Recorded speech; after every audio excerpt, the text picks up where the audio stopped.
Hi friends, good morning, শুভ সকাল। কালকে আমাদের কলেজে ছিল সেমিনার আর +3 থার্ড ইয়ার দিদিদেরকে ফেয়ারওয়েল অনুষ্ঠান। এখন সমস্ত প্রোগ্রাম স্টার্ট হবে। এখানে আমরা 2 মিনিট নীরব প্রার্থনা করছি শ্রীমা অরবিন্দর জন্য। শ্রীমা অরবিন্দ হচ্ছে ইংল্যান্ডের একজন কুইন। ওই কুইনের নামে আমাদের এই কলেজটা হয়েছিল, তো ওনার জন্য আমরা 2 মিনিট নীরব প্রার্থনা করছি।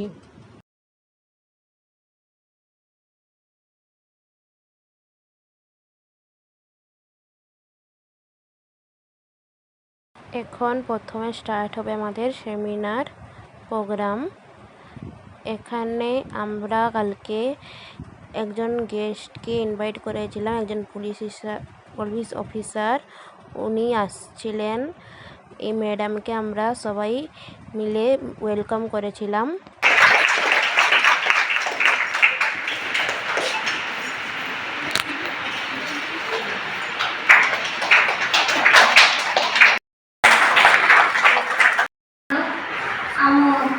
ডিপার্টমেন্টର ଏଚଓଡି ମ୍ୟାଡ଼ାମଙ୍କୁ ଅନୁରୋଧ କରୁଛି ସଭା ପରିଚାଳନା।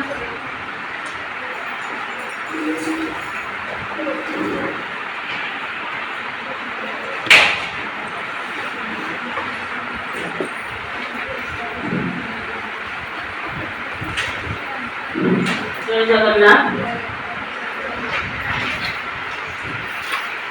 ମା ଶ୍ରୀମା ଅରବିନ୍ଦଙ୍କୁ ଉଦ୍ଦେଶ୍ୟ ପ୍ରଣାମ। ଆଜିର ଏହି ଆଲୋଚନା ଚକ୍ରରେ ଉପସ୍ଥିତ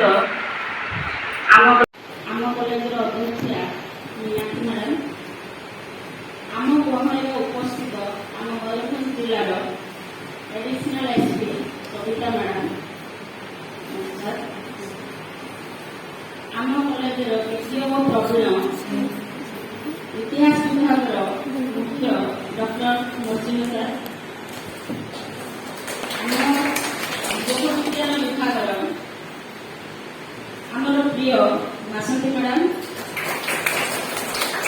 ଯୋଗ ବିଜ୍ଞାନ ବିଭାଗର ପ୍ରାକ୍ଟିକାଲ ଡିପାର୍ଟମେଣ୍ଟକୁ ଚଳାଉଥିବା ଆମର ବୀଣା ମ୍ୟାଡ଼ାମ,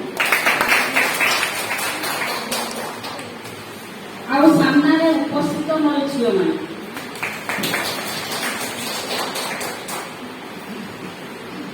ଆଜିର ଆଲୋଚନା ଚକ୍ରର ଟପିକ ନାରୀର ସୁରକ୍ଷା।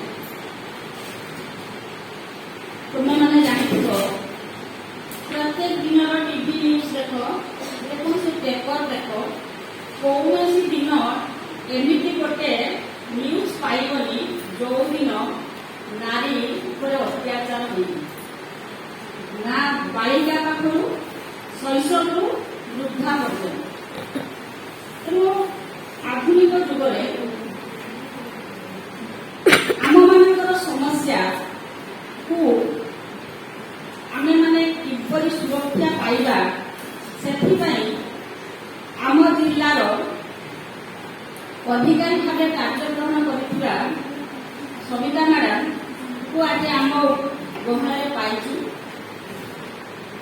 ମ୍ୟାଡ଼ାମ ତାଙ୍କର ବହୁତ ମୂଲ୍ୟବାନ ସମୟ ଭିତରେ, ବହୁତ ଗାଁ ଗହଳି ଭିତରେ, କାରଣ ଆଜି ସକାଳ 8:45ରେ ମ୍ୟାଡ଼ାମ ଆସିଥିଲେ। ଏପ୍ରିଲ ତମେ ଯାଇଥିବ 8:30 କାଢ଼ି ଦିଆହେଇଥିଲା। ମ୍ୟାଡ଼ାମ ଆସିକି ମ୍ୟାଡ଼ାମ ଉଠିଲୁ, ଆମେ ଅର୍ଗାନାଇଜ କରିପାରିଲୁ। ପୁଣି ମ୍ୟାଡ଼ାମ ଟାଇମ୍ ଦେଲେ, ପୁଣି ଆସିଥିଲେ। କାରଣ ଆଜି ମ୍ୟାଡ଼ାମଙ୍କର 9ରୁ 10 ଥିଲା ସିଏମ୍ ପ୍ରୋଗ୍ରାମ। ପୁରା ବ୍ୟସ୍ତବହୁଳ ସମୟ ଭିତରେ ତମମାନଙ୍କର ଭଲ ପାଇବା ମ୍ୟାଡ଼ାମକୁ ଟାଣି ଆଣିଛି। ମ୍ୟାଡ଼ାମ ତାଙ୍କ ଜୀବନ କାଳ ଭିତରେ ଏମିତି ଅନେକ କେସ୍ ପାଇଥିଲେ, ମାନେ ଯାହା ଅଙ୍ଗେ ଲିଭେଇଛନ୍ତି। ଆଉ ଆଗକୁ ଆମେ କେମିତି ସୁରକ୍ଷା ପାଇବା, ଆମେ ତାଙ୍କ ପାଖରୁ ଆଜି ଶୁଣିବା ଏବଂ ଶିଖିବା ଆଉ ଜାଣିବା। ଏଇଟା ଆଧୁନିକ ଯୁଗର ବର୍ତ୍ତମାନ ସମୟର ସମସ୍ତଙ୍କର ସମସ୍ୟା। ତମର ଆମର ଯୋଉ ସାର୍ ମାନେ ବି ଅଛନ୍ତି, ସେମାନଙ୍କର ଝିଅ ସ୍ତ୍ରୀ ସମସ୍ତଙ୍କର କେତେବେଳେ ସମୟ କଣ ଆଣିବ ଆମେ ଜାଣିନୁ।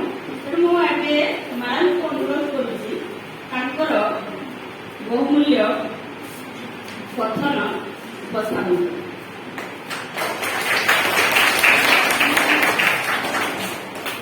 এখন সেমিনার প্রোগ্রাম সরে গেল। এখন স্টার্ট হবে আমাদের প্লাস 3 দিদিদের ফেয়ারওয়েল প্রোগ্রাম এখন স্টার্ট হবে।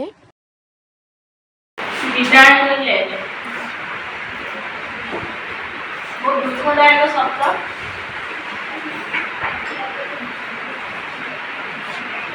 ଜନ୍ମ ମାନେ ମୃତ୍ୟୁ ନିଶ୍ଚିତ, ଦୁନିଆରୁ ବିଦାୟ। ଜୀବନ କାଳ ଭିତରେ ତୁମର ମାନଙ୍କର ଉଚ୍ଚ ଶିକ୍ଷା ପାଇଁ ଗୋଟେ ଇନଷ୍ଟିଟ୍ୟୁସନରେ ତମେ ପ୍ରଥମେ ଆଡମିସନ୍ ହୁଅ। ଆଡମିସନ୍ ଦିନ ସେମିତି ନିଶ୍ଚୟ କିନା ଜାଣିଥିବ ଆମକୁ ଇନଷ୍ଟିଟ୍ୟୁସନ ଅନୁଷ୍ଠାନ ଛାଡ଼ି ପୁଣି ଉତ୍ତରାକ୍ତର ଉନ୍ନତି ପାଇଁ ଅନୁଷ୍ଠାନ ଛାଡ଼ି ପୁଣି ଆଗାମୀ ପାଠ୍ୟକ୍ରମ ପାଇଁ ବା ଆଗାମୀ ଜୀବନ ପାଇଁ ତମେ ପୁଣି ବିଦାୟ ନିଅ। ତେଣୁ 6th ସେମିଷ୍ଟରରେ ପାଠ ପଢ଼ୁଥିବା ମୋର ଲିଟିଲ୍ ପ୍ରିନ୍ସେସ୍ ମାନଙ୍କ ପାଇଁ ସମୟ ଆଜି ଉପସ୍ଥିତ। ତେଣୁ ମୁଁ ଶୁଭକାମନା କରୁଛି ତମମାନଙ୍କର ଉତ୍ତରାକ୍ତର ଉନ୍ନତି ହଉ।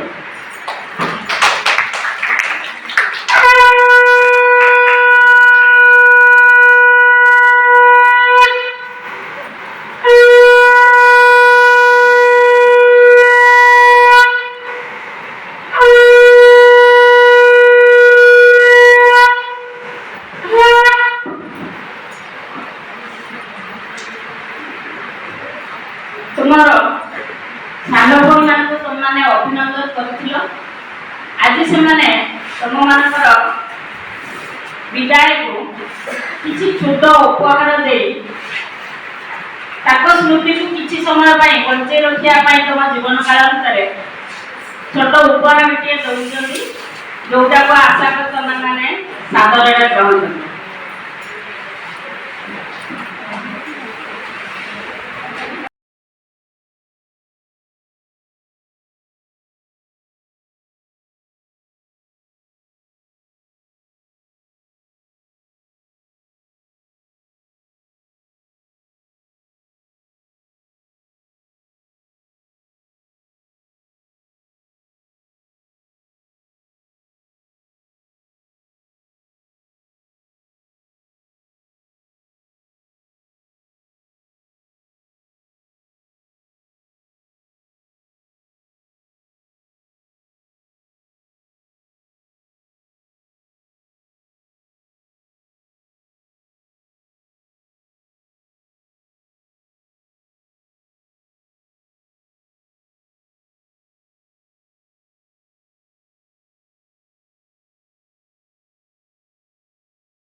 এখানে অনুষ্ঠান হওয়ার পর সবার লাস্টে সবাইকে টিফিনে দই বড়া খেতে দিয়েছিল। তো আমরা সবাই সাঙ্গরা মিলে ফ্রেন্ডরা মিলে এখন দই বড়া খাবো। চলো দই বড়াটা খেয়ে নিই। এখানে আমরা সব সাঙ্গরা মিশে ফটো উঠাচ্ছিলাম। কালকে আমরা এখানে অনেক এনজয়ও করেছি। এই ফেয়ারওয়েলটা হচ্ছে সবার জীবনে একটা কষ্টপূর্ণ দিন হিসাবে আসে, কারণ আমরা ম্যাডামদেরকে ফ্রেন্ডসদেরকে সবাইকে নিয়ে কত কিছু স্মৃতি করে আমরা মজা করে আনন্দ করে এই দিন মানে আসছিলাম এত বছর 3টা বছর। সেই দিনগুলোকে আমরা মনে রেখে স্মৃতি নিয়ে এই দিন আমরা মানে ফেয়ারওয়েল নিয়ে কলেজ ছেড়ে চলে আসবো বিদায় নিয়ে। কত গুড বেড মেমোরি এই কলেজের ভিতরে আমাদের আছে, সব স্মৃতি সব একটা মানে আমাদের মনে থাকবে। বাকি আমরা এই কলেজটা ছেড়ে চলে আসবো। তো এটা হচ্ছে বহুত কষ্টপূর্ণ দিন, আর আমাদের জীবনেও এই 3টা বছর পর এই দিন আমাদের জীবনেও আসতে চলেছে।